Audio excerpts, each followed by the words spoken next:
नमस्कार। स्वागत है आपका स्टोरी ज्वेल में। आज सुनते हैं मुंशी प्रेमचंद की लिखी कहानी सुहाग का शव। मध्य प्रदेश के एक पहाड़ी गांव में एक छोटे से घर की छत पर एक युवक मानो संध्या की निस्तब्धता में लीन बैठा था। सामने चंद्रमा के मलिन प्रकाश में उदी पर्वतमालाएं अनंत के स्वप्न की भांति गंभीर, रहस्यमय, संगीतमय, मनोहर मालूम होती थी। उन पहाड़ियों के नीचे जलधारा की एक रौप्य रेखा ऐसी मालूम होती थी मानो उस पर्वतों का समस्त संगीत, समस्त गांधीर्य, संपूर्ण रहस्य इसी उज्जवल प्रवाह में लीन हो गया हो। युवक की वेशभूषा से प्रकट होता था कि उसकी दशा बहुत संपन्न नहीं है। हाँ, उसके मुख से तेज और मनस्विता झलक रही थी। उसकी आंखों पर ऐनक न थी, न मूछें मुड़ी हुई थी, न बाल संवरे हुए थे, कलाई पर घड़ी भी न थी, यहाँ तक कि कोट के जेब में फाउंटेन पेन भी न था। या तो वह सिद्धांतों का प्रेमी था या आडंबरों का शत्रु। युवक विचारों में मौन उसी पर्वतमाला की ओर देख रहा था कि सहसा बादल की गरज से भयंकर ध्वनि सुनाई दी। नदी का मधुर गान उस भीषण नाद में डूब गया। ऐसा मालूम हुआ मानो उस भयंकर नाद ने पर्वतों को हिला दिया है, मानो पर्वतों में कोई घोर संग्राम छिड़ गया है। ये रेलगाड़ी थी जो नदी पर बने हुए पुल से चली आ रही थी। एक युवती कमरे से निकलकर छत पर आई और बोली, आज अभी से गाड़ी आ गई, इसे भी आज ही बैर निभाना था। युवक ने युवती का हाथ पकड़कर कहा, प्रिय, मेरा जी चाहता है कहीं न जाऊं। मैंने निश्चय कर लिया है। मैंने तुम्हारी खातिर से हामी भर ली थी, पर अब जाने की इच्छा नहीं होती। 3 साल कैसे कटेंगे? युवती ने कातर स्वर में कहा, 3 साल के वियोग के बाद फिर तो जीवनों पर्यंत कोई बाधा न खड़ी होगी। एक बार जो निश्चय कर लिया है उसे पूरा ही कर डालो। अनंत सुख की आशा में मैं सारे कष्ट झेल लूंगी। ये कहते हुए युवती जलपान लाने के बहाने से फिर भीतर चली गई। आंसुओं का आवेग उसकी आंखों से बाहर हो गया। इन दोनों प्राणियों के वैवाहिक जीवन की ये पहली ही वर्षगांठ थी। युवक बम्बई विश्वविद्यालय से एमए की उपाधि लेकर नागपुर के कॉलेज में अध्यापक था। नवीन युग की नई नई वैवाहिक और सामाजिक क्रांतियों ने उसे लेश मात्र भी विचलित न किया था। पुरानी प्रथाओं से ऐसी प्रगाढ़ ममता कदाचित वृद्धजनों को भी कम होगी। प्रोफेसर हो जाने के बाद उसके माता पिता ने इस बालिका से उसका विवाह कर दिया था। प्रथानुसार ही उस आंख मिचौनी के खेल में उन्हें प्रेम का रत्न मिल गया। केवल छुट्टियों में यहाँ पहली गाड़ी से आता और आखिरी गाड़ी से जाता। ये 2-4 दिन मीठे स्वप्न के समान कट जाते थे। दोनों बालकों की भांति रो रो कर विदा होते। इसी कोठे पर खड़ी होकर वो उसको देखा करती, जब तक निर्दयी पहाड़ियां उसे आड़ में न कर लेती। पर अभी साल भी न गुजरने पाया था कि वियोग ने अपना षड्यंत्र रचना शुरू कर दिया। केशव को विदेश जाकर शिक्षा पूरी करने के लिए एक वृत्ति मिल गई। मित्रों ने बधाइयां दी। किसके ऐसे भाग्य हैं जिसे बिना मांगे स्वभाग्य निर्माण का ऐसा अवसर प्राप्त हो। केशव बहुत प्रसन्न था। वो इस दुविधा में पड़ा हुआ घर आया। माता पिता और अन्य संबंधियों ने इस यात्रा का घोर विरोध किया। नगर में जितनी बधाइयां मिली थी, यहाँ उससे कहीं अधिक बाधाएं मिली। किंतु सुभद्रा की उच्च आकांक्षाओं की सीमा न थी। वो कदाचित केशव को इंद्रासन पर बैठा हुआ देखना चाहती थी। उसके सामने तब भी वही पति सेवा का आदर्श होता था। वो तब भी उसके सिर में तेल डालेगी, उसकी धोती छाटेगी, उसके पांव दबाएगी और उसे पंखा झलेगी। उपासक की महत्वाकांक्षा उपास्य ही के प्रति होती है। सुभद्रा ने उस वक्त तक दम न लिया जब तक केशव ने विलायत जाने का वादा न कर लिया। माता पिता ने उसे कलंकिनी और न जाने क्या क्या कहा, पर अंत में सहमत हो गए। सब तैयारियां हो गई। स्टेशन समीप ही था। यहाँ गाड़ी देर तक खड़ी रहती थी। स्टेशनों के समीपस्थ गांव के निवासियों के लिए गाड़ी का आना शत्रु का धावा नहीं, मित्र का पदार्पण है। गाड़ी आ गई। सुभद्रा जलपान बनाकर पति का हाथ धुलाने आई थी। इस समय केशव की प्रेम कातर आपत्ति ने उसे एक क्षण के लिए विचलित कर दिया। हाँ, कौन जानता है 3 साल में क्या हो जाए। मन में एक आवेश उठा। कह दूं, प्यारे मत जाओ, थोड़ी ही खाएंगे, मोटा ही पहनेंगे, रो रो कर दिन तो न काटेंगे। कभी केशव के आने में एक आधा महीना लग जाता था तो वो विकल हो जाया करती थी। यही जी चाहता था कि उड़कर उनके पास पहुंच जाऊं। फिर ये निर्दयी 3 वर्ष कैसे कटेंगे? लेकिन उसने कठोरता से इन निराशजनक भावों को ठुकरा दिया और कांपते कंठ से बोली, जी तो मेरा भी यही चाहता है। जब 3 साल का अनुमान करती हूँ तो एक कल्प सा मालूम होता है, लेकिन जब विलायत में तुम्हारे सम्मान और आदर का ध्यान करती हूँ तो ये 3 साल 3 दिन से मालूम होते हैं। तुम तो जहाज पर पहुंचते ही मुझे भूल जाओगे। नए नए दृश्य तुम्हारे मनोरंजन के लिए आ खड़े होंगे। यूरोप पहुंचकर विद्वानों के सत्संग में तुम्हें घर की याद भी ना आएगी। मुझे तो रोने के सिवा और कोई धंधा ही नहीं है। यही स्मृतियां ही मेरे जीवन का आधार होंगी। लेकिन क्या करूं, जीवन की भोग लालसा तो नहीं मानती। फिर जिस वियोग का अंत जीवन की सारी विभूतियां अपने साथ लाएगा, वो वास्तव में तपस्या है। तपस्या के बिना तो वरदान नहीं मिलता। केशव को भी अब ज्ञात हुआ कि क्षणिक मोह के आवेश में स्वभाग्य निर्माण का ऐसा अच्छा अवसर त्याग देना मूर्खता है। खड़े होकर बोले, रोना धोना मत, नहीं तो मेरा जीना लगेगा। सुभद्रा ने उसका हाथ पकड़कर हृदय से लगाते हुए उनके मुंह की ओर सजल नेत्रों से देखा और बोली, पत्र बराबर भेजते रहना। सुभद्रा ने फिर आंखों में आंसू भरे हुए मुस्कुराकर कहा, देखना विलायती मिसों के जालों में न फंस जाना। केशव फिर चारपाई पर बैठ गया और बोला, तुम्हें ये संदेह है तो लो, मैं जाऊंगा ही नहीं। सुभद्रा ने उसके गले में बाहें डालकर विश्वासपूर्ण दृष्टि से देखकर कहा और बोली, मैं दिल लगी कर रही थी। अगर इंद्रलोक की अप्सरा भी आ जाए तो आंख उठाकर न देखो। ब्रह्मा ने ऐसी दूसरी सृष्टि की ही नहीं। बीच में कोई छुट्टी मिले तो एक बार चले आना। नहीं प्रिय, बीच में शायद छुट्टी न मिलेगी, मगर जो मैंने सुना कि तुम रो रो कर घुली जाती हो, दाना पानी छोड़ दिया है, तो मैं अवश्य चला आऊंगा। ये फूल जरा भी कुमलाने न पाए। दोनों गले मिलकर विदा हो गए। बाहर संबंधियों और मित्रों का एक समूह खड़ा था। केशव ने बड़ों के चरण छुए, छोटों को गले लगाया और स्टेशन की ओर चले। मित्रगण स्टेशन तक पहुंचाने गए। एक क्षण में गाड़ी यात्री को लेकर चल दी। उधर केशव गाड़ी में बैठा हुआ पहाड़ियों की बहार देख रहा था। इधर सुभद्रा भूमि पर पड़ी सिसकियां भर रही थी। दिन गुजरने लगे, उसी तरह जैसे बीमारी के दिन कटते हैं। दिन पहाड़, रात काली बला। रात भर मनाते गुजरती थी कि किसी तरह भोर होता तो मनाने लगती कि जल्दी शाम हो। मायके गई कि वहां जी बहलेगा। 10-5 दिन परिवर्तन का कुछ असर हुआ, फिर उनसे भी बुरी दशा हुई। भागकर ससुराल चली आई। रोगी करवट बदलकर आराम का अनुभव करता है। पहले 5-6 महीने तक तो केशव के पत्र 15वें दिन बराबर मिलते रहे।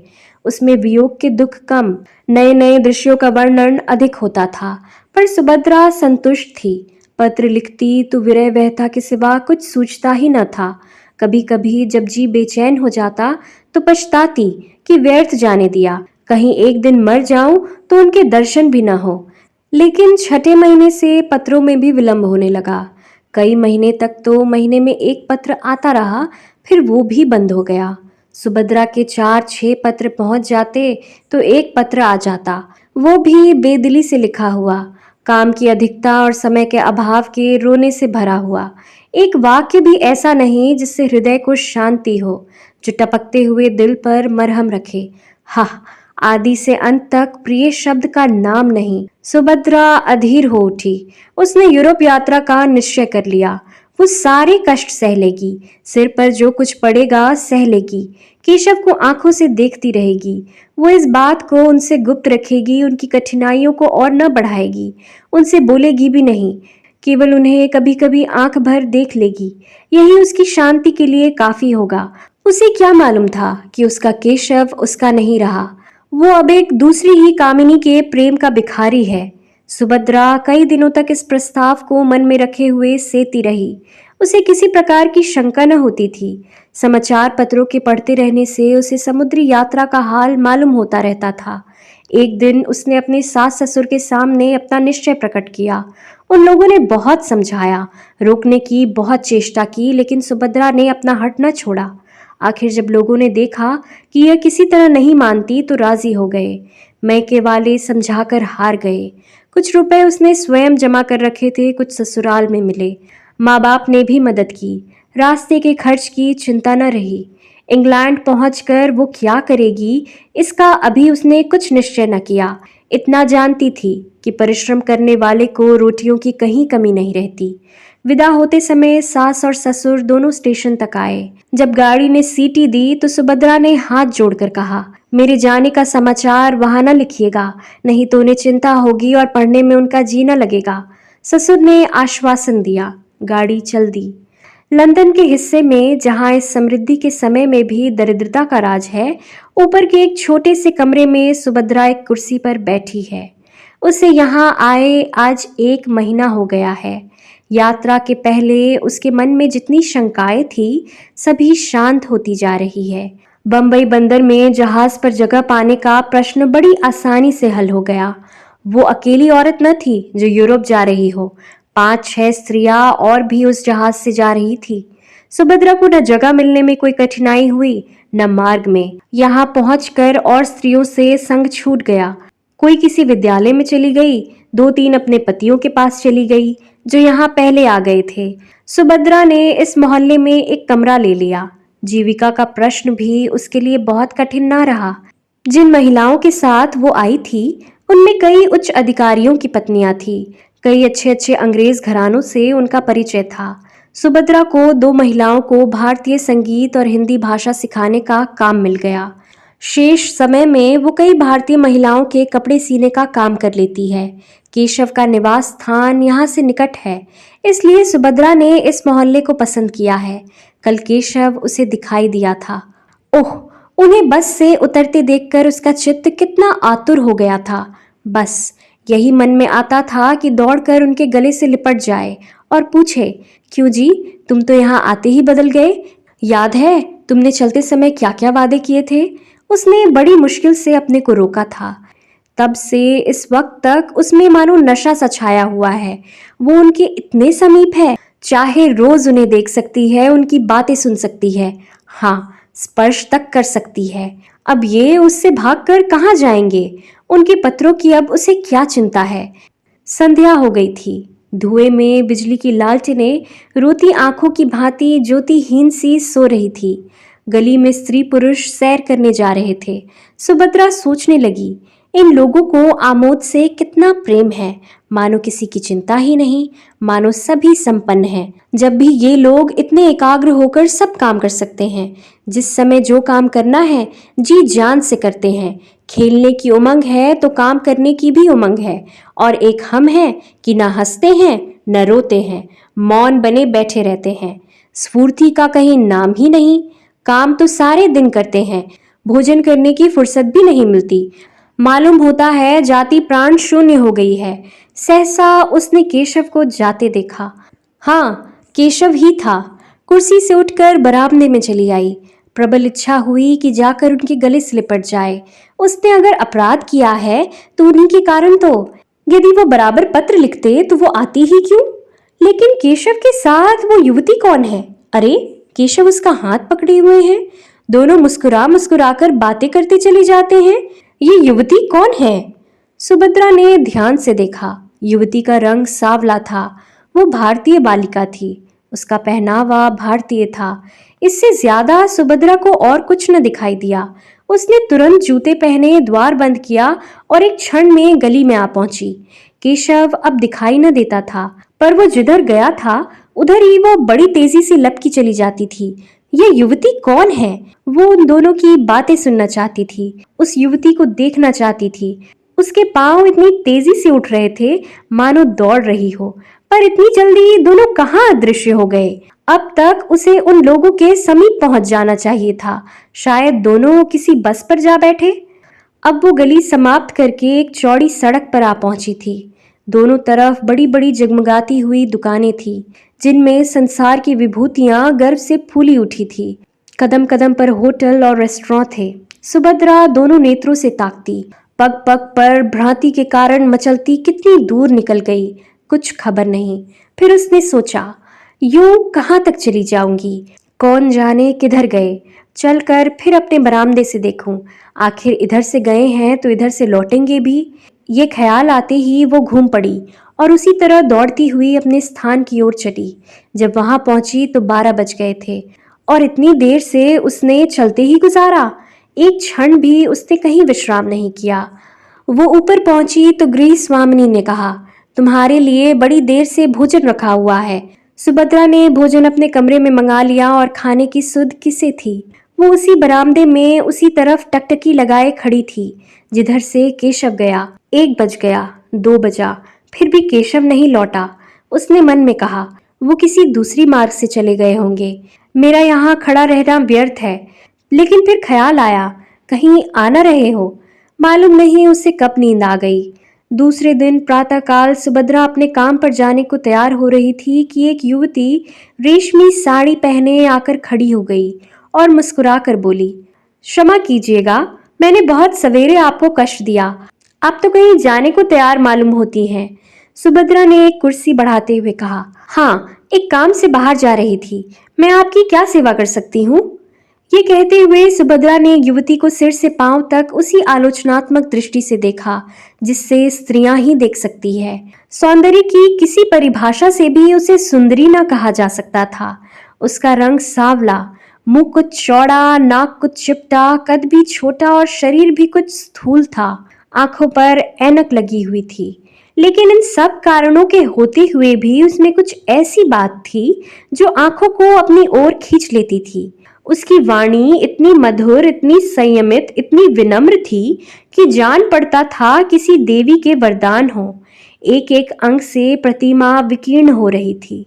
सुभद्रा उसके सामने हल्की एवं तुच्छ मालूम होती थी। युवती ने कुर्सी पर बैठते हुए कहा, अगर मैं भूलती हूं तो मुझे क्षमा कीजिएगा। मैंने सुना है कि आप कुछ कपड़े भी सीती हैं, जिसका प्रमाण ये है कि यहाँ स्यूइंग मशीन मौजूद है। सुभद्रा, मैं 2 लेडियों को भाषा पढ़ाने जाया करती हूँ। शेष समय में कुछ सिलाई कर लेती हूँ। आप कपड़ा लाई हैं? युवती, नहीं, अभी कपड़ा नहीं लाई। ये कहते हुए उसने लज्जा से सिर झुकाकर मुस्कुराते हुए कहा, बात यह है कि मेरी शादी होने जा रही है। मैं वस्त्राभूषण सब हिंदुस्तानी रखना चाहती हूँ। विवाह भी वैदिक रीति से ही होगा। ऐसे कपड़े यहाँ आप ही तैयार कर सकती हैं। सुभद्रा ने हंसकर कहा, मैं ऐसे अवसर पर आपके जोड़े तैयार करके अपने को धन्य समझूंगी। वो शुभ तिथि कब है? युवती ने सकुचाते हुए कहा, वो तो कहते हैं इसी सप्ताह में हो जाए, पर मैं उन्हें टालती आती हूँ। मैंने सोचा था कि भारत लौटने पर विवाह होता, पर वो इतने उतावले हो रहे हैं, कुछ कहते नहीं बनता। अभी तो मैंने यही कहकर टाला है कि मेरे कपड़े सिल रहे हैं। सुभद्रा, तो मैं आपके जोड़े बहुत जल्द दे दूंगी। युवती ने हंसकर कहा, मैं तो चाहती थी आप महीनों लगा देती। सुभद्रा, वाह, मैं इस शुभ कार्य में क्यों विघ्न डालने लगी। मैं इसी सप्ताह में आपके कपड़े दे दूंगी और उनसे इसका पुरस्कार लूंगी। युवती खिलखिलाकर हंसी। कमरे में प्रकाश की लहरें सी उठ गई। बोली, इसके लिए तो पुरस्कार वो देंगे, बड़ी खुशी से देंगे और तुम्हारे कृतज्ञ होंगे। मैंने प्रतिज्ञा की थी कि विवाह के बंधन में पड़ूंगी ही नहीं, पर उन्होंने मेरी प्रतिज्ञा तोड़ दी। अब मुझे मालूम हो रहा है कि प्रेम की बेड़ियां कितनी आनंदमय होती हैं। तुम तो अभी हाल ही में आई हो, तुम्हारे पति भी साथ होंगे। सुभद्रा ने बहाना किया। बोली, वो इस समय जर्मनी में है। संगीत से उन्हें बहुत प्रेम है। संगीत ही का अध्ययन करने के लिए वहां गए हैं। तुम भी संगीत जानती हो? बहुत थोड़ा। केशव को संगीत से बहुत प्रेम है। केशव का नाम सुनकर सुभद्रा को ऐसा मालूम हुआ जैसे बिच्छू ने काट लिया हो। वो चौंक पड़ी। युवती ने पूछा, आप चौंक कैसे गई? क्या केशव को जानती हो? सुभद्रा ने बात बनाकर कहा, नहीं, मैंने ये नाम कभी नहीं सुना। वो यहाँ क्या करते हैं? सुभद्रा को ख्याल आया, क्या केशव किसी दूसरे आदमी का नाम नहीं हो सकता? इसलिए उसने यह प्रश्न किया। उसी जवाब पर उसकी जिंदगी का फैसला था। युवती ने कहा, यहाँ विद्यालय में पढ़ते हैं। भारत सरकार ने उन्हें भेजा है। अभी साल भर भी तो आए नहीं हुआ। तुम देखकर प्रसन्न होगी। तेज और बुद्धि की मूर्ति समझ लो। यहाँ के अच्छे अच्छे प्रोफेसर उनका आदर करते हैं। ऐसा सुंदर भाषण तो मैंने किसी के मुंह से सुना ही नहीं। जीवन आदर्श है। मुझसे उन्हें प्रेम हो गया है। मुझे इसका आश्चर्य है। मुझ में न रूप है न लावण्य। ये मेरा सौभाग्य है। तो मैं शाम को कपड़े लेकर आऊंगी। सुभद्रा ने मन में उठते हुए वेग को संभाल कर कहा। अच्छी बात है। जब युवती चली गई तो सुभद्रा फूट फूट कर रोने लगी। ऐसा जान पड़ता था मानो देह में रक्त ही नहीं, मानो प्राण निकल गए हैं। वो कितनी निस्सहाय, कितनी दुर्बल है, इसका आज अनुभव हुआ। ऐसा मालूम हुआ मानो संसार में उसका कोई नहीं है। अब उसका जीवन व्यर्थ है।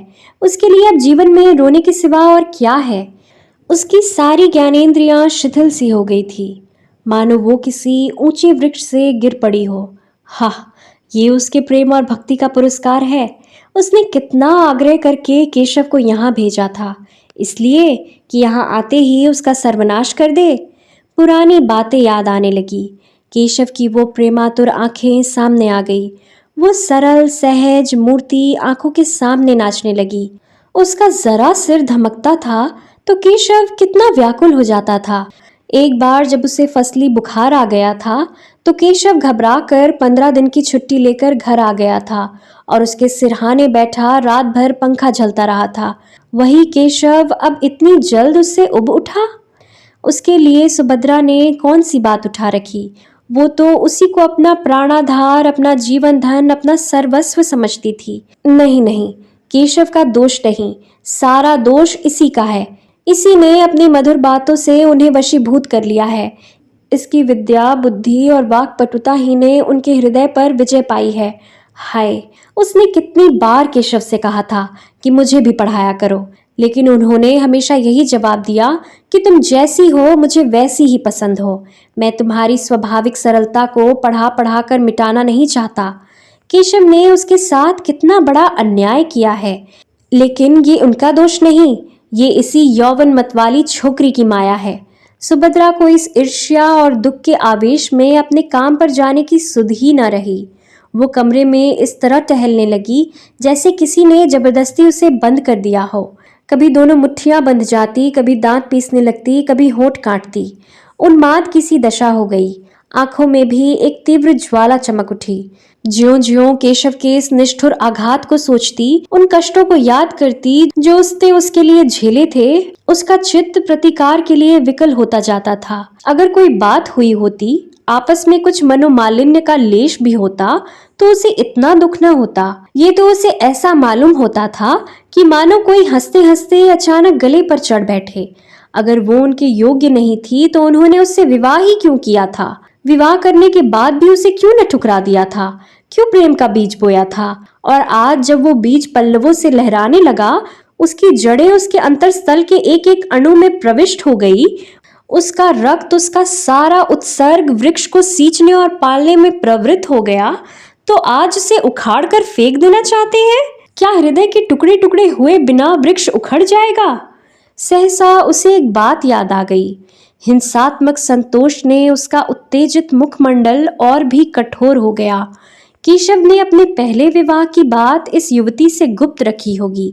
सुभद्रा इसका भंडा फोड़ करके केशव के सारे मंसूबों को धूल में मिला देगी। उसे अपने ऊपर क्रोध आया कि युवती का पता क्यों न पूछ लिया। उसे एक पत्र लिखकर केशव की नीचता, स्वार्थपरता और कायरता की कलई खोल देती। उसके पांडित्य, प्रतिभा और प्रतिष्ठा को धूल में मिला देती। खैर, संध्या समय तो वो कपड़े लेकर आएगी ही, उस समय उससे सारा कच्चा चिट्ठा बयान कर दूंगी। सुभद्रा दिन भर युवती का इंतजार करती रही। कभी बरामदे में आकर इधर उधर निगाह दौड़ाती, कभी सड़क पर देखती, पर उसका पता कहीं न था। मन में झुंझलाती थी कि उसने क्यों उसी वक्त सारा वृत्तांत न कह सुनाया। केशव का पता उसे मालूम था।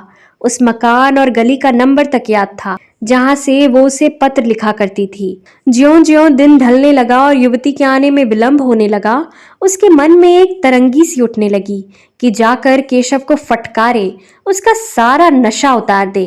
कहे, तुम इतने भयंकर हिंसक हो, इतने महान धूर्त हो, ये मुझे न मालूम था। तुम यही विद्या सीखने यहाँ आए थे? तुम्हारे पांडित्य का यही फल है? तुम एक अबला को, जिसने तुम्हारे ऊपर अपना सर्वस्व अर्पण कर दिया, यूं छल सकते हो? तुम में क्या मानुष्यता नाम की कोई चीज नहीं रह गई? आखिर तुमने मेरे लिए क्या सोचा है? मैं सारी जिंदगी तुम्हारे नाम को रोती रहूं?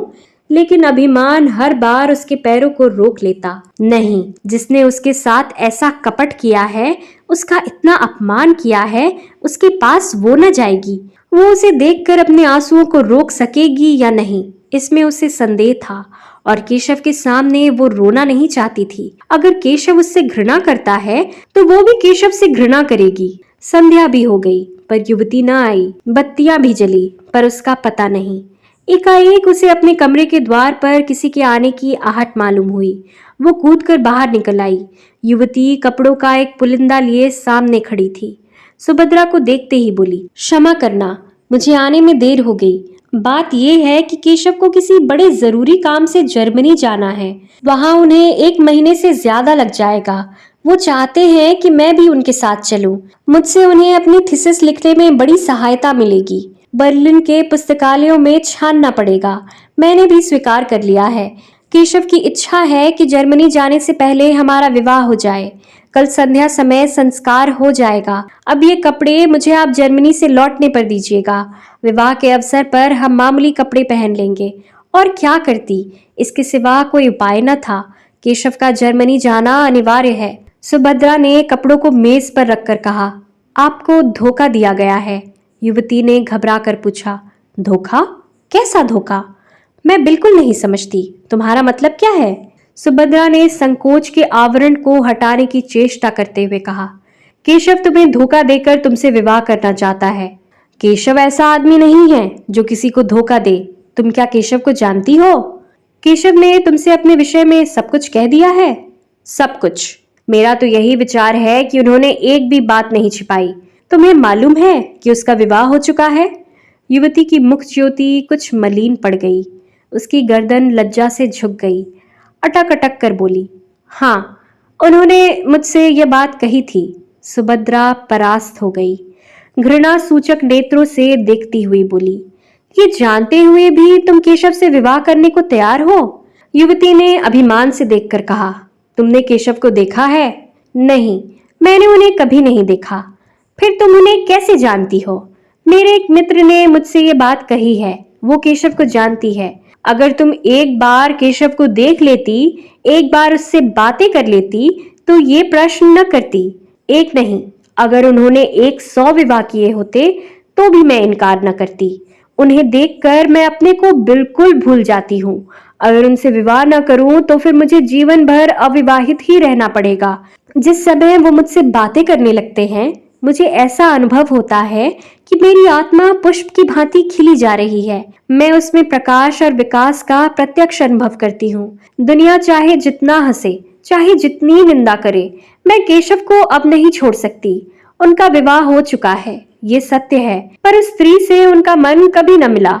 यथार्थ में उनका विवाह अभी नहीं हुआ। वो कोई साधारण अर्ध शिक्षित बालिका है। तुम ही सोचो, केशव जैसा विद्वान, उदारोचित, मनस्वी पुरुष ऐसी बालिका के साथ कैसे प्रसन्न रह सकता है? तुम्हें कल मेरे विवाह में चलना पड़ेगा। सुभद्रा का चेहरा तमतमाया जा रहा था। केशव ने उसे इतने काले रंग में रंगा है, ये सोचकर उसका रक्त खौल रहा था। जी में आता था इसी क्षण उसको दुत्कार दूं, लेकिन उसके मन में कुछ और ही मंसूबे पैदा होने लगे थे। उसने गंभीर पर उदासीन भाव से पूछा, केशव ने कुछ उस स्त्री के विषय में नहीं कहा? युवती ने तत्परता से कहा, घर पहुंचने पर वो उससे केवल यही कह देंगे कि हम और तुम अब स्त्री और पुरुष नहीं रह सकते। उसके भरण पोषण का वो उसके इच्छानुसार प्रबंध कर देंगे। इसके सिवा वो और क्या कर सकते हैं? हिंदू नीति में पति पत्नी में विच्छेद नहीं हो सकता, पर केवल स्त्री को पूर्ण रीति से स्वाधीन कर देने के विचार से वो ईसाई या मुसलमान होने पर भी तैयार है। वो तो अभी उसे इसी आशय का एक पत्र लिखने जा रहे थे, पर मैंने ही रोक लिया। मुझे उस अभागिनी पर बड़ी दया आ जाती है। मैं तो यहाँ तक तैयार हूँ कि अगर उसकी इच्छा हो तो वो भी हमारे साथ रहे। मैं उसे अपनी बहन समझूंगी। किंतु केशव इससे सहमत नहीं होते। सुभद्रा ने व्यंग से कहा, रोटी कपड़ा देने को तैयार ही है, स्त्री को इसके सिवा और क्या चाहिए? युवती ने व्यंग की कुछ परवाह न करके कहा, तो मुझे लौटने पर कपड़े तैयार मिलेंगे ना? सुभद्रा, हाँ, मिल जाएंगे। युवती, कल तुम संध्या समय आओगी? सुभद्रा, नहीं, खेद है, अवकाश नहीं है। युवती ने कुछ न कहा, चली गई। सुभद्रा कितना ही चाहती थी कि समस्या पर शांत चित्त होकर विचार करे, पर हृदय में मानो ज्वाला सी दहक रही थी। केशव के लिए वो अपने प्राणों का कोई मूल्य नहीं समझती थी। वही केशव उसे पैरों से ठुकरा रहा है। ये आघात कितना आकस्मिक, कितना कठोर था। उसकी चेतना की सारी कोमलता मूर्छित हो गई। उसके एक एक अणु प्रतिकार के लिए तड़पने लगा। अगर यही समस्या इसके विपरीत होती तो क्या सुभद्रा की गर्दन पर छुरी ना फिर गई होती? केशव उसके खून का प्यासा न हो गया होता? क्या पुरुष हो जाने से सभी बातें क्षम्य और स्त्री हो जाने से सभी बातें अक्षम्य हो जाती हैं? नहीं, इस निर्णय को सुभद्रा की विद्रोही आत्मा इस समय स्वीकार नहीं कर सकती। उसे नारियों के ऊंचे आदर्शों की परवाह नहीं है। उन स्त्रियों में आत्माभिमान न होगा। वे पुरुषों के पैरों की जूतियां बनकर रहने में अपना सौभाग्य समझती होंगी। सुभद्रा इतनी आत्माभिमान शून्य नहीं है। वो अपने जीते जी ये नहीं देख सकती कि उसका पति उसके जीवन की सर्वनाश करके चैन की बंसी बजाए। दुनिया उसे हत्यारिनी, पिशाचनी कहेगी। कहे, उसको परवाह नहीं। रह रहकर उसके मन में भयंकर प्रेरणा होती थी कि इसी समय उसके पास चली जाए और इसके पहले कि वो इस युवती के प्रेम का आनंद उठाए, उसके जीवन का अंत कर दे। वो केशव की निष्ठुरता को याद करके अपने मन को उत्तेजित करती थी, अपने को धिक्कार धिक्कार कर नारी सुलभ शंकाओं को दूर करती थी। क्या वो इतनी दुर्बल है? क्या उसमें इतना भी साहस नहीं है? इस वक्त यदि कोई दुष्ट उसके कमरे में घुस आए और उसके सतीत्व का अपहरण करना चाहे, तो क्या वो उसका प्रतिकार न करेगी? आखिर आत्मरक्षा ही के लिए तो उसने यह पिस्तौल ले रखी है। केशव ने उसके सत्य का अपहरण ही तो किया है। उसका प्रेम दर्शन केवल प्रवंचना थी। वो केवल अपनी वासनाओं की तृप्ति के लिए सुभद्रा के साथ प्रेम स्वांग भरता था। फिर उसका वध करना क्या सुभद्रा का कर्तव्य नहीं? इस अंतिम कल्पना से सुभद्रा को वो उत्तेजन मिल गया जो उसके भयंकर संकल्प को पूरा करने के लिए आवश्यक थी। यही वो अवस्था है जब स्त्री पुरुष के खून की प्यासी हो जाती है। उसने खूंटी पर लटकती हुई पिस्तौल उतार ली और ध्यान से देखने लगी, मानो उसे कभी देखा ना हो। कल संध्या समय जब कार्य मंदिर में केशव और उसकी प्रेमिका एक दूसरे के सम्मुख बैठे हुए होंगे, उसी समय वो इस गोली से केशव की प्रेम लीलाओं का अंत कर देगी। दूसरी गोली अपनी छाती में मार लेगी। क्या वो रो रो कर अपना अधम जीवन काटेगी? संध्या का समय था। आर्य मंदिर के आंगन में वर और वधू इष्ट मित्रों के साथ बैठे हुए थे। विवाह का संस्कार हो रहा था। उसी समय सुभद्रा पहुंची और बरामदे में आकर एक खंबे की आड़ में इस भांति खड़ी हो गई कि केशव का मुंह उसके सामने था। उसकी आंखों में वो दृश्य खिंच गया जब आज से 3 साल पहले उसने इसी भांति केशव को मंडप में बैठे हुए आड़ से देखा था। तब उसका हृदय कितना उच्छ्वासित हो रहा था, अंतस्थल में गुदगुदी सी हो रही थी। कितना अपार अनुराग था, कितनी असीम अभिलाषाएं थी, मानो जीवन प्रभात का उदय हो रहा हो। जीवन मधुर संगीत की भांति सुखद था, भविष्य उषा स्वप्न की भांति सुंदर। क्या ये वही केशव है? सुभद्रा को ऐसा भ्रम हुआ मानो ये केशव नहीं है। हाँ, ये वो केशव नहीं था। ये उसी रूप और उसी नाम का कोई दूसरा मनुष्य था। अब उसकी मुस्कुराहट में, उसके नेत्रों में, उसके शब्दों में, उसके हृदय को आकर्षित करने वाली कोई वस्तु न थी। उसे देखकर वो उसी भांति निस्पंद निश्चल खड़ी है मानो कोई अपरिचित व्यक्ति हो। अब तक केशव का सा रूपवान, तेजस्वी, सौम्य, शीलवान पुरुष संसार में न था, पर अब सुभद्रा को ऐसा जान पड़ा कि वहां बैठे हुए युवकों में और उसमें कोई अंतर ही नहीं है। वो ईर्ष्याग्नि जिसमें वो जली जा रही थी, वो हिंसा कल्पना जो उसे वहां तक लाई थी, मानो एकदम शांत हो गई। विरक्ति हिंसा से भी अधिक हिंसात्मक होती है। सुभद्रा की हिंसा कल्पना में एक प्रकार का ममत्व था। उसका केशव, उसका प्राण वल्लभ, उसका जीवन सर्वस्व और किसी का नहीं हो सकता। पर अब वह ममत्व नहीं है, वो उसका नहीं है। उसे अब परवाह नहीं उस पर किसका अधिकार होता है। विवाह संस्कार समाप्त हो गया। मित्रों ने बधाइयां दी, सहेलियों ने मंगल गान किया, फिर लोग मेजों पर जा बैठे। दावत होने लगी। रात के 12 बज गए, पर सुभद्रा वहीं पाषाण मूर्ति की भांति खड़ी रही, मानो कोई विचित्र स्वप्न देख रही हो। हाँ, जैसे कोई बस्ती उजड़ गई हो, जैसे कोई संगीत बंद हो गया हो, जैसे कोई दीपक बुझ गया है। जब लोग मंदिर से निकले तो वो भी निकल आई, पर उसे कोई मार्ग न सूझता था। परिचित सड़कें उसे भूली हुई सी जान पड़ने लगी। सारा संसार ही बदल गया था। वो सारी रात सड़कों पर भटकती फिरी, घर का कहीं पता नहीं। सारी दुकानें बंद हो गई, सड़कों पर सन्नाटा छा गया, फिर भी वो अपना घर ढूंढती हुई चली जा रही थी। हाय, क्या इसी भांति उसे जीवन पथ में भी भटकना पड़ेगा? सहसा एक पुलिसमैन ने पुकारा, मैडम, तुम कहाँ जा रही हो? सुभद्रा ने ठिठक कर कहा, कहीं नहीं। तुम्हारा स्थान कहाँ है? मेरा स्थान? हाँ, तुम्हारा स्थान कहाँ है? मैं तुम्हें बड़ी देर से इधर उधर भटकते देख रहा हूँ। किस स्ट्रीट में रहती हो? सुभद्रा को उस स्ट्रीट का नाम तक याद न था। तुम्हें अपने स्ट्रीट का नाम तक याद नहीं? भूल गई, याद नहीं आता। सहसा उसकी दृष्टि के सामने एक साइन बोर्ड की तरफ उठी। ओह, यही तो उसकी स्ट्रीट है। उसने सिर उठाकर इधर उधर देखा। सामने ही उसका डेरा था और इसी गली में अपने ही घर के सामने न जाने कितने देर से वो चक्कर लगा रही थी। अभी प्रातःकाल ही था कि युवती सुभद्रा के कमरे में पहुंची। वो उसके कपड़े सी रही थी। उसका सारा तन मन कपड़ों में लगा था। कोई युवती इतनी एकाग्रचित होकर अपना श्रृंगार भी न करती होगी। न जाने उससे कौन सा पुरस्कार लेना चाहती थी। उसे युवती के आने की खबर न हुई। युवती ने पूछा, तुम कल मंदिर में नहीं आई? सुभद्रा ने सिर उठाकर देखा तो ऐसा जान पड़ा मानो किसी कवि की कोमल कल्पना मूर्तिमयी हो गई है। उसकी उपछवि अनिद्य थी। प्रेम की विभूति रोम रोम से प्रदर्शित हो रही थी। सुभद्रा दौड़कर उसके गले से लिपट गई जैसे उसकी छोटी बहन आ गई हो और बोली, हाँ, गई तो थी। मैंने तुम्हें नहीं देखा? हाँ, मैं अलग थी। केशव को देखा? हाँ, देखा।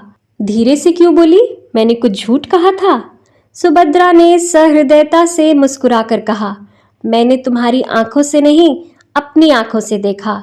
मुझे तो वो तुम्हारे योग्य नहीं जचे। तुम्हें ठग लिया। युवती खिलखिलाकर हंसी और बोली, वो मैं समझती हूँ। मैंने उन्हें ठगा है। एक बार वस्त्राभूषणों से सजकर अपनी छवि आईने में देखोगी तो मालूम हो जाएगा। तब क्या मैं कुछ और हो जाऊंगी? अपने कमरे से फर्श, तस्वीरें, हांडियां, गमले आदि निकाल कर देख लो। कमरे की शोभा वही रहती है। युवती ने सिर हिलाकर कहा, ठीक कहती हो, लेकिन आभूषण कहाँ से लाऊं? न जाने अभी कितने दिनों में बनने की नौबत आए। मैं तुम्हें अपने गहने पहना दूंगी। तुम्हारे पास गहने हैं? बहुत। देखो, मैं अभी लाकर तुम्हें पहनाती हूँ। युवती ने मुंह से तो बहुत नहीं नहीं किया, पर मन में प्रसन्न हो रही थी। सुभद्रा ने अपने सारे गहने पहना दिए। अपने पास एक छल्ला भी न रखा। युवती का यह नया अनुभव था। उसे इस रूप में निकलते शर्म तो आती थी, पर उसका रूप चमक उठा था। इसमें संदेह न था। उसने आईने में अपनी सूरत देखी तो उसकी सूरत जगमगा उठी, मानो किसी वियोगिनी को अपने प्रियतम का संवाद मिला हो। मन में गुदगुदी होने लगी। वो इतनी रूपवती है, उसे इसकी कल्पना भी न थी। कहीं केशव इस रूप में उसे देख लेते? वो आकांक्षा उसके मन में उदय हुई, पर कहे कैसे? कुछ देर बाद लज्जा से सिर झुकाकर बोली, केशव मुझे इस रूप में देखकर बहुत हंसेंगे। सुभद्रा, हंसेंगे नहीं, बलाएं लेंगे, आंखें खुल जाएंगी। तुम आज इसी रूप में उसके पास जाना। युवती ने चकित होकर कहा, सच? आप इसकी अनुमति देती हैं? सुभद्रा ने कहा, बड़े हर्ष से। तुम्हें संदेह न होगा? बिल्कुल नहीं। और जो मैं 2-4 दिन पहने रहूं? तुम 2-4 महीने पहने रहो, आखिर पड़े ही तो हैं। तुम भी मेरे साथ चलो। नहीं, मुझे अवकाश नहीं है। अच्छा लो, मेरे घर का पता नोट कर लो। हाँ, लिख दो, शायद कभी आऊं। एक क्षण में युवती वहां से चली गई। सुभद्रा अपनी खिड़की पर उसे इस भांति प्रसन्न मुख खड़ी देख रही थी मानो उसकी छोटी बहन हो।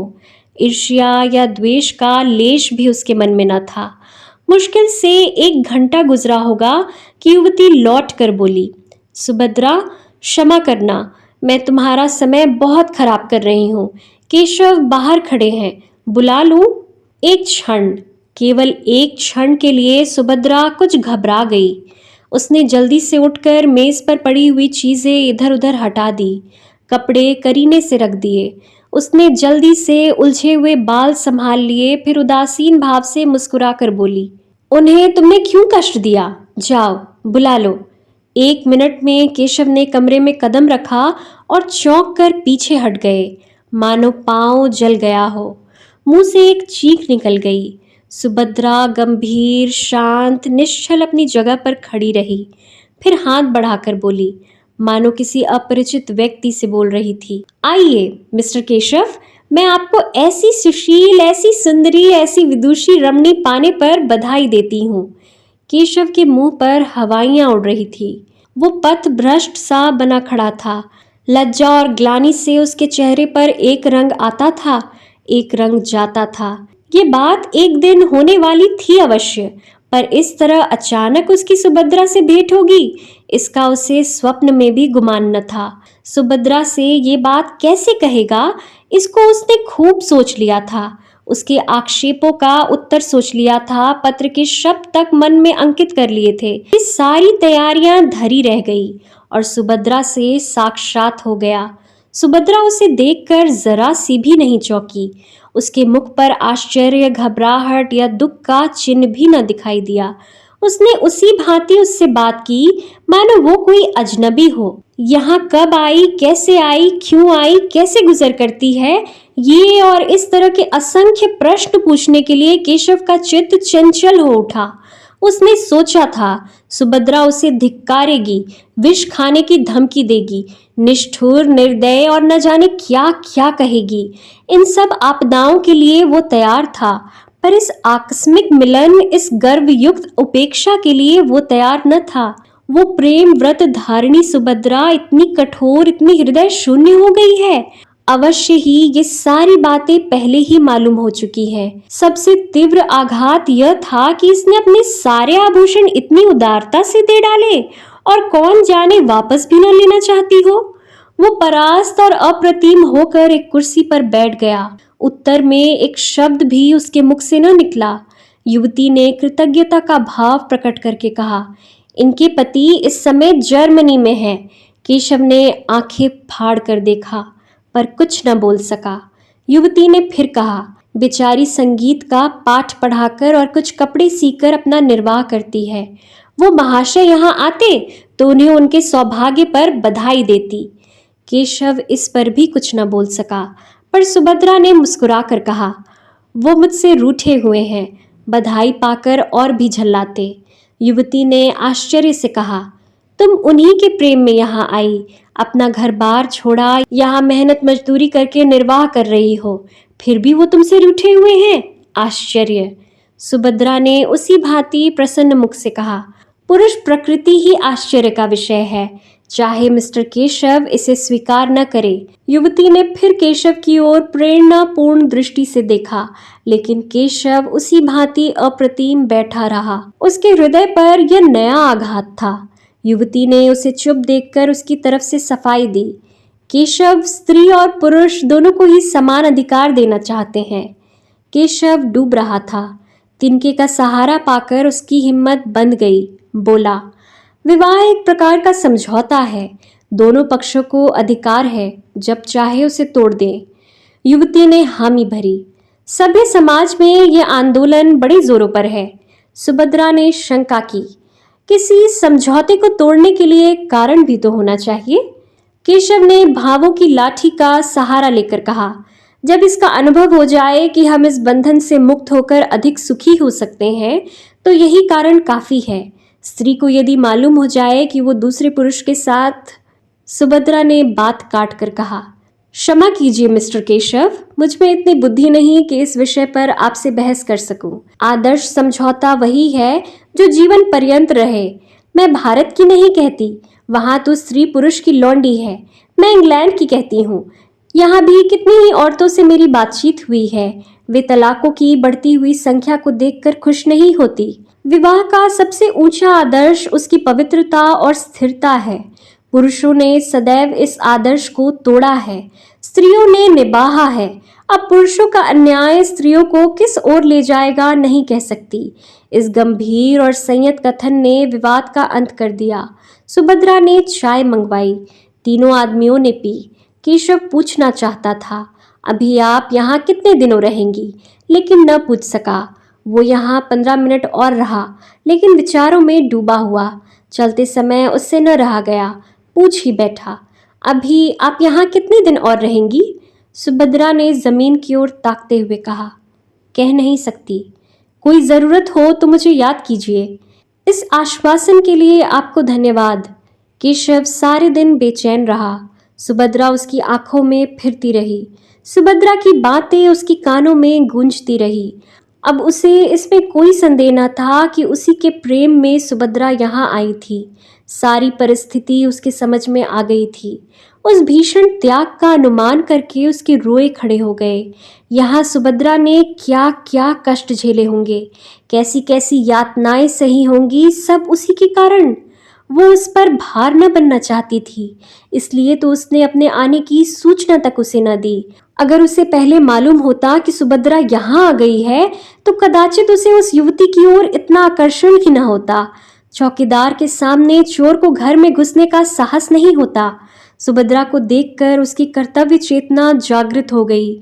उसके पैरों पर गिरकर उससे क्षमा मांगने के लिए उसका मन अधीर हो उठा। वो उसके मुंह से सारा वृत्तांत सुनेगा। ये मौन उपेक्षा उसके लिए असहाय थी। दिन तो केशव ने किसी तरह काटा, लेकिन ज्यों ही रात के 10 बजे वो सुभद्रा से मिलने चला। युवती ने पूछा, कहाँ जाते हो? केशव ने बूट का लेस बांधते हुए कहा, जरा एक प्रोफेसर से मिलना है, इस वक्त आने का वादा कर चुका हूँ। जल्द आना? बहुत जल्द आऊंगा। केशव घर से निकला तो उसके मन में कितनी ही विचार तरंगे उठने लगी। कहीं सुभद्रा मिलने से इनकार कर दे तो? नहीं, ऐसा नहीं हो सकता। वो इतनी अनुदार नहीं है। हाँ, ये हो सकता है कि वो अपने विषय में कुछ न कहे। उसे शांत करने के लिए उसने कृपा की कल्पना कर डाली। ऐसा बीमार था कि बचने की आशा न थी। उर्मिला ने ऐसी तन्मय होकर उसकी सेवा शुश्रूषा की कि उसे उससे प्रेम हो गया। कथा का सुभद्रा पर जो असर पड़ेगा, इसके विषय में केशव को कोई संदेह न था। परिस्थिति का बोध होने पर वो उसे क्षमा कर देगी, लेकिन इसका फल क्या होगा? क्या वो दोनों के साथ एक सा प्रेम कर सकता है? सुभद्रा को देख लेने के बाद उर्मिला को शायद उसके साथ रहने में आपत्ति हो ही कैसे सकती है? उससे ये बात छिपी नहीं है। हाँ, ये देखना है कि सुभद्रा भी इसे स्वीकार करती है कि नहीं। उसने जिस उपेक्षा का परिचय दिया है, उसे देखते हुए उसके मन में संदेह ही जान पड़ता है। मगर वो उसे मनाएगा, उसकी विनती करेगा, उसके पैरों पड़ेगा और अंत में उसे मनाकर ही छोड़ेगा। सुभद्रा से प्रेम और अनुराग का नया प्रमाण पाकर वो मानो एक कठोर निद्रा से जाग उठा था।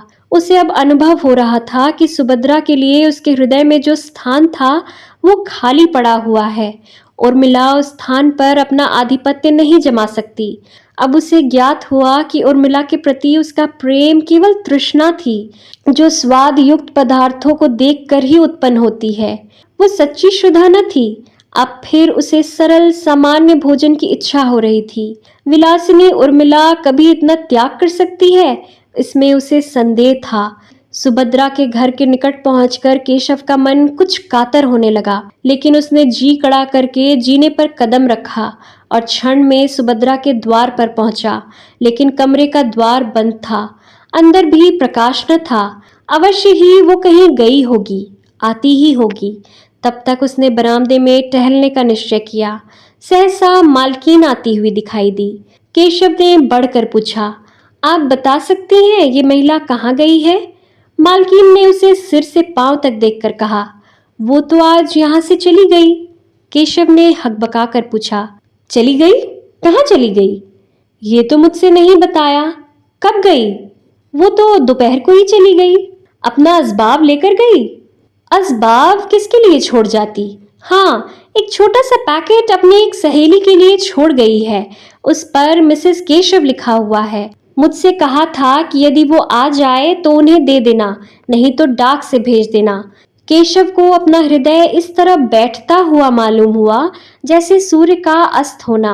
एक गहरी सांस लेकर बोला, आप मुझे वो पैकेट दिखा सकती हैं? केशव मेरा ही नाम है। मालकिन ने मुस्कुराकर कहा, मिसेस केशव को कोई आपत्ति तो ना होगी?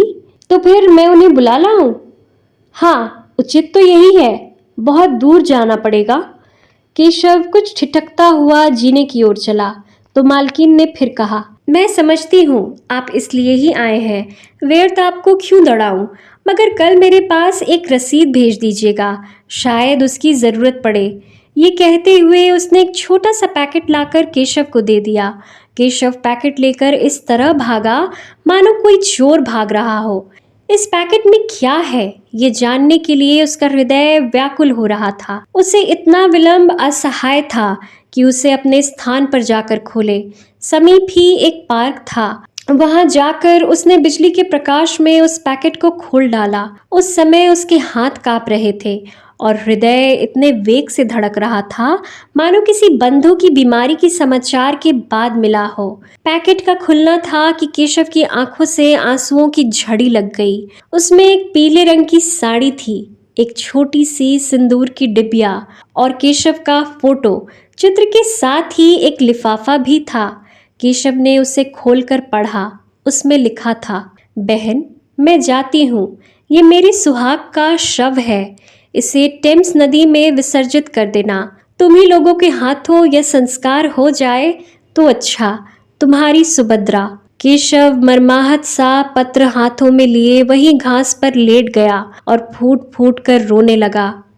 अभी आप सुन रहे थे मुंशी प्रेमचंद की लिखी कहानी सुहाग का शव।